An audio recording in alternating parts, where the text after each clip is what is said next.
This story started in Hollywood, the film capital of the whole world. During a visit to Hollywood,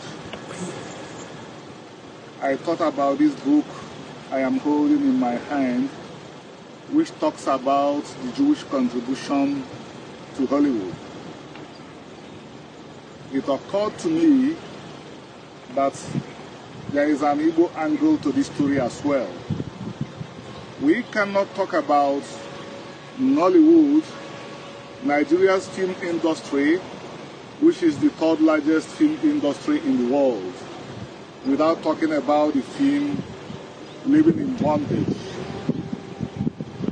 Living in Bondage was an effort by some Igbo youngsters who left university, met Nigeria as Nigeria really is, a country where young people graduate, engage with the National Youth Service Corps, come out, and they practically, basically, have no hope for entertainment.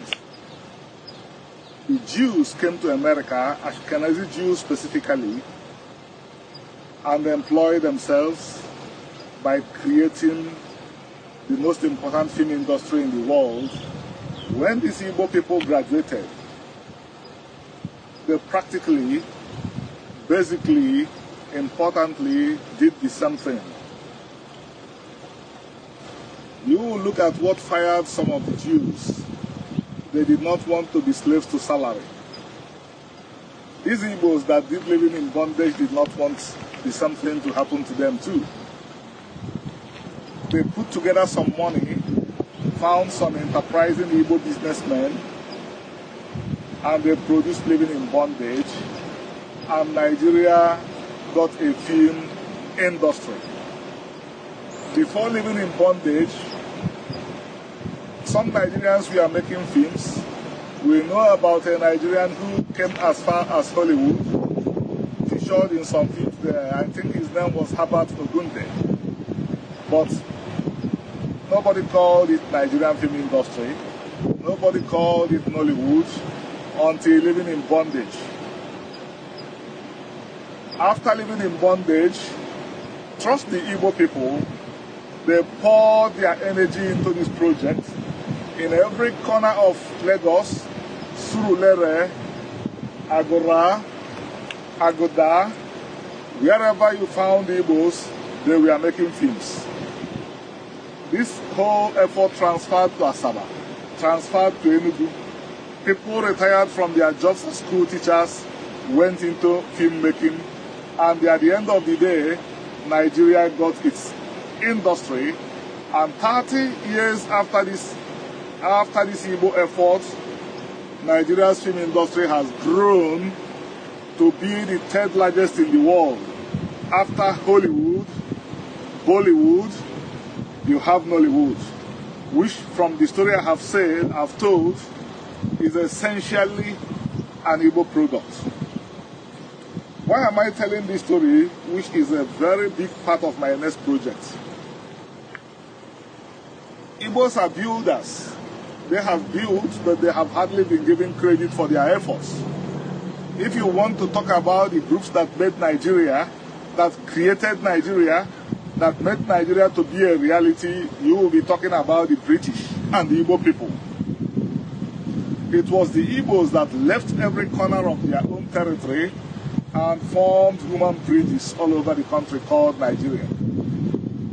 But talk about Nigeria today, the Igbos are recognized, only viewed as, only misrepresented as the people that wanted to wreck Nigeria. People don't want to give them credit for the good they've done. People only remember when, in order to save their lives, they wanted to leave Nigeria. So if I do not tell the story of Nollywood, in the next 20, 30 years, nobody will remember that Nollywood was born when some young Igbo men and women, some are still with us today, majority of them are still with us, only a few have passed on. When they decided not to be slaves to salary, but to create, to invent, and they gave hope to millions. Up and coming ones among them, people who did not feature in this initial effort, some of them have come as far as the United States and made films like The Lion Heart. I'm talking about the 2020 effort by Genevieve Mugaji. I'm going to explore this further. Watch out for more developments. Thank you. During a tour of Hollywood, it occurred to me to tell the story of the third largest film industry in the world, which was essentially started by Igbo energy, power, resources. By the way, I should introduce the Igbo people. To non-Igbos, especially to people in the Western world, the Igbo people were known as the Jews of Africa. But to us Igbos ourselves, we are known as the Igbo people or the Hebrew people. The story of Nollywood cannot be divorced from the story of the Igbo people. And interestingly, the story of Nollywood, the world's third largest film industry, resembles eerily the story of Hollywood. Some impoverished Jews of Ashkenazi background arrived in the United States penniless, and because of anti-Semitism, they did not have the chance to gain employment as regular Americans. They employ themselves in the movie industry and helped to produce this billion-dollar industry that we know as Hollywood. While going through this book that talks about it, this book titled Empire of Their Own, How the Jews Invented Hollywood, the parallel came up very clearly. In chapter 2 of the book, their motivation was, don't be a salary slave. In other words, instead of hoping for working, spending all your time thinking about employment, create one for yourselves. This was how Nollywood came to us.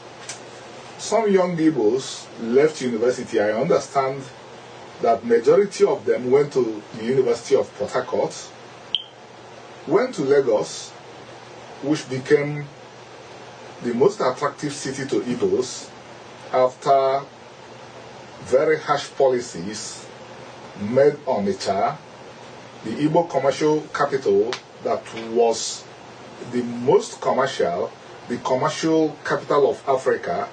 After harsh government policies rendered it impotent, these Igbos went to Lagos, which had replaced Onitsha as the magnet for young Igbos. They went there, grouped and organized themselves together, found funds, got some Igbo businessmen interested, and then made the movie called Living in Bondage. Living in Bondage was the springboard for the Nigeria film industry. Before this industry came to life, some Nigerians had made what we could call movies. We know about a Nigerian dude that got as far as Hollywood, participated in some Hollywood movies, but what Nigeria had then could not be called an industry. What we call a movie industry in Nigeria took off from Living in Bondage. Practically every home in Nigeria watched this movie, and the movie industry of Nigeria was born. And trust the Igbo. The Igbo people can invest, can expend their energy on worthy causes. They put their all in this business, and in 30 years, Nollywood became the third largest film industry in the world, bigger than what you find in London, which is one of the commercial capitals of the world, bigger than the French industry, bigger than everything in the world apart from Hollywood and Bollywood, which, by the way, both have Israelite histories too. History tells us that the Jews of India were big players in Bollywood. So look at the three industries. They all have connections to people that are connected to the ancient Israelites, the Ashkenazi Jews in the United States of America, the Indian Jews in Bollywood, that's India, the group called the Jews of Africa, that is the Igbo people in Nollywood. So look at that parallel. And as I said in the introduction to this story, which is just developing, it is very essential that this story begins to be told, because if it is not told, it will go away like other good stories about the Igbos. Look at the country called Nigeria, for example. If we must be honest, if we must be truthful, two entities made Nigeria a reality: the British and the Igbos. The British created it as one of the branches of their empire, but who turned it into a state, who turned it into a country where the Igbo people, when other people branded Nigerians, we are still afraid of leaving their natural homes. The Igbos went throughout the country, formed human bridges across it, really made it a country. But today, when we talk about the people that stood for one Nigeria, nobody remembers the Igbos, because this ethnic group that I proudly belong to, even though it has a very rich tradition of telling stories, has not told its own story. One of the consequences of Euro-colonialism, British colonialism, turned the people against their culture, turned them against everything that was worthy about their culture. And this rich tradition of telling stories is one of the things that has not been refurbished. And we are refurbishing it by starting from the story of Nollywood, which, as you know, is one of the industries that Nigeria could be proud of. One of the industries the Igbos could be proud of. One of the industries that the Igbos need to reposition and use it to tell their story all over the world.